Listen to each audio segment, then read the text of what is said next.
Vous avez entendu qu'Akariès fait 70 kg 400, Moore 70 kg 250 parce que les entourages des deux boxeurs s'étaient mis d'accord pour que la rencontre se déroule à un poids inférieur à 70 kg 500.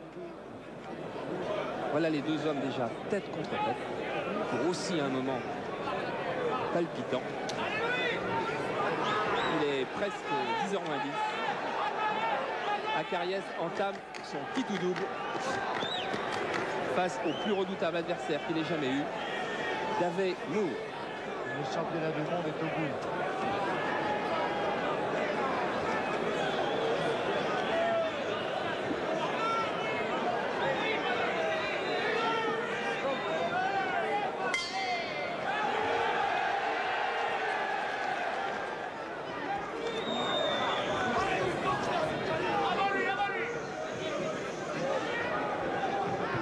Dans les premiers rounds, doit absolument se faire respecter et lui faire savoir qu'il frappe terriblement.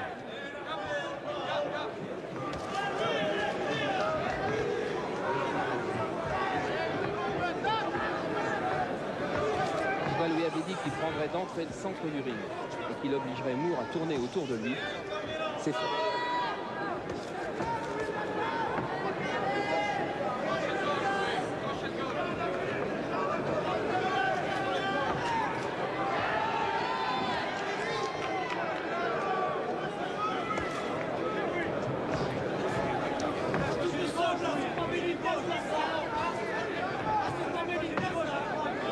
Akariès garde très très haut,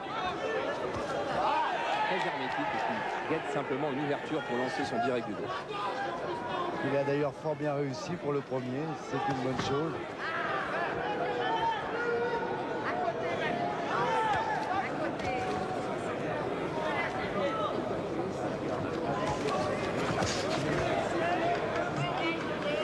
Première véritable attaque de Moore avec deux directs du droit. Moore qui a toujours son appui sur la jambe gauche, complètement.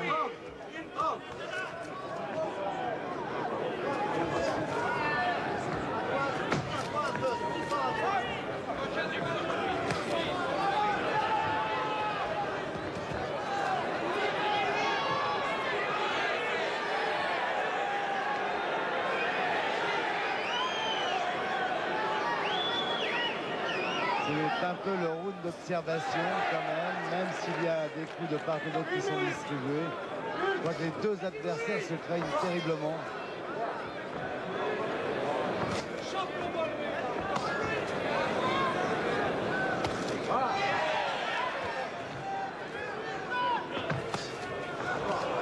Un coup un petit peu bas de Moore, qui effectivement a des problèmes avec la garde très haute d'Akariès et qui a cherché à passer par en dessous.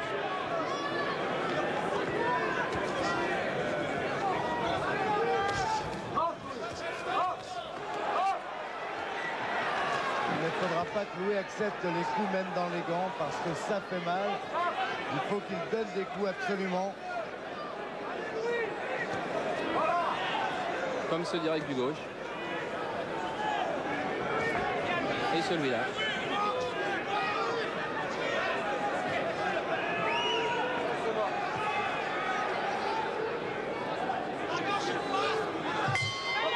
Voilà, il freine la première reprise avec un petit coup d'œil, un petit regard qui en dit long entre les deux boxeurs. On a trouvé à peu près le début de combat auquel on s'attendait, c'est-à-dire Louis Akariès très gardé, très prudent, garde très haute, très hermétique, ne comptant que sur des directs du gauche pour marquer quelques points et aussi pour se décontracter. Oui, absolument, il a bien fait, mais je vous dis encore une fois, est-ce qu'il ne faut absolument pas qu'il accepte, c'est même de prendre des coups dans les gants parce que d'abord ça met Moore en confiance et puis pendant ce temps-là, il ne fait rien du tout pour le... Voilà, il est vrai le très grand reproche que l'on fait toujours à Louis Akariès, d'être attentiste en début de match, d'être trop prudent, de ne pas prendre assez de risques et d'être obligé ensuite de courir après le résultat parce qu'il est assez nettement mené au point. Il est vrai que quand on a affaire à un adversaire aussi fort, aussi puissant, qui a des telles qualités de frappeur que David Moore, il faut aussi un petit peu de prudence. Et c'est vrai qu'on peut penser qu'en faisant ça, Moore est un peu exposé, mais encore faut-il pour que ça laisse une chance à Akariès, que Akariès donne des coups. L'arrête avec son direct du gauche et donne cette droite en contre qu'il a pourtant beaucoup travaillé à l'entraînement.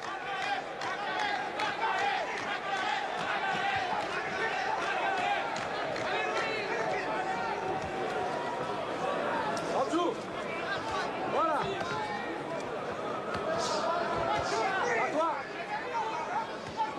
Akariès guette l'uppercut, court en dessous quand il se met tête contre tête. C'est ça qu'il cherche, à travailler un petit peu au corps.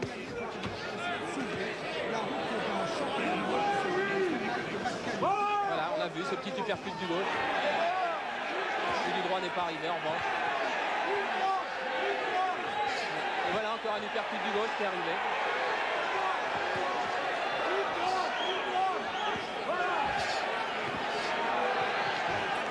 À 2 ou 3 reprises, on a remarqué des coups de Moore au corps, mais un peu bas. Un peu bas, oui. Et Louis qui cherche maintenant les uppercuts. C'est effectivement une bonne arme, à condition de rester bien gardé aussitôt après. Et là, un bon crochet du droit d'Akariès qui fait de bonnes choses en ce moment. Et qui accepte un combat très physique. Bravo.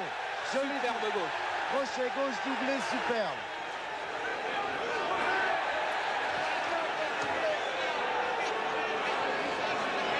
Très lucide Louis en ce moment, très très lucide.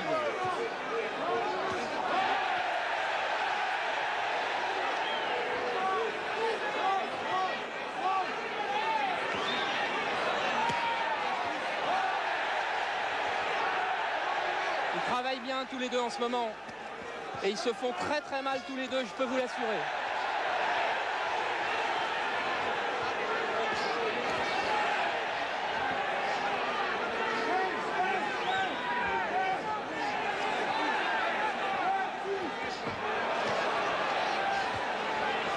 C'est une terrible épreuve de force. Terrible round. Terrible round. Et fin d'une reprise terrible, terrible fin de reprise que l'on va sans doute revoir au ralenti, Jean-Paul, tout à l'heure. Les deux hommes se sont rendus coup pour coup. Louis a été très très précis. Moore a certainement été un petit peu ébranlé, mais il n'est jamais aussi dangereux que quand il est touché. On l'a vu. On l'a vu dans ces 4 champions du monde, on l'a vu dans les KO de Canal+, encore la semaine dernière. On revoit au ralenti quelques échanges.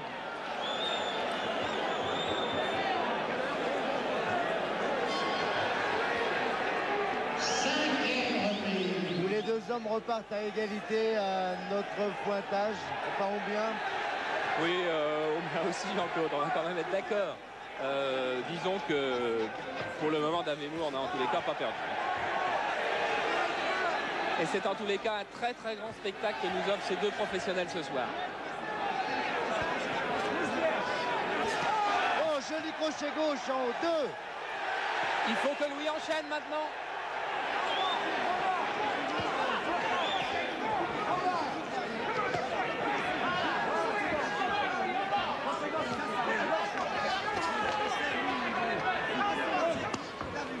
C'est ça qui est terrible avec ce Moore. Vous lui donnez un coup, il vous en rend 2.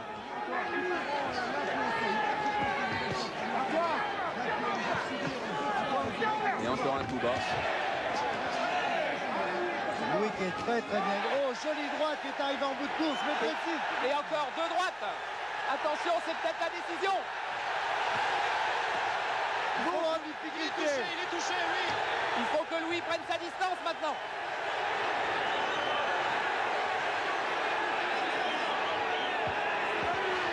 Moore réagit, mais Moore n'a encore pas retrouvé toute sa lucidité, je peux vous l'assurer.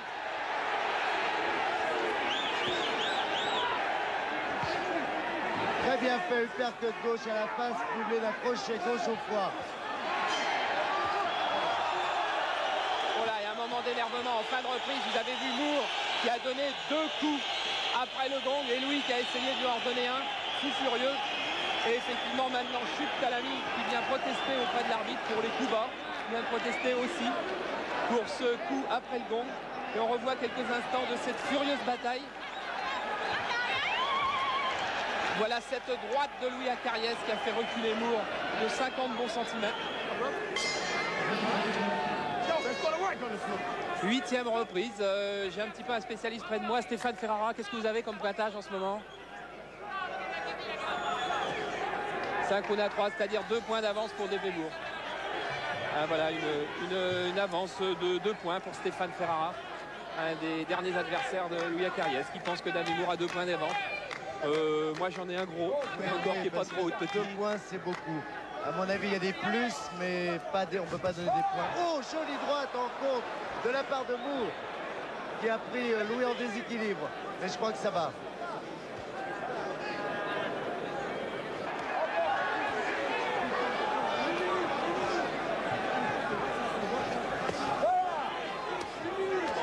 Et Moore qui enchaîne toujours, Moore qui n'arrête jamais de donner des coups. Et voilà un coin, c'est le coin d'Acariès, mais il est encore en difficulté dans ce coin-là.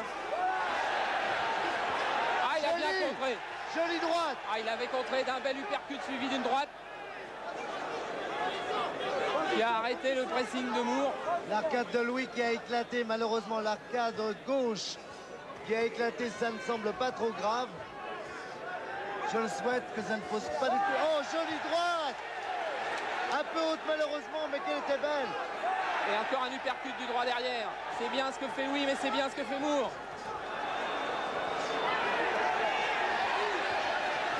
Ah, c'est une bagarre terrible.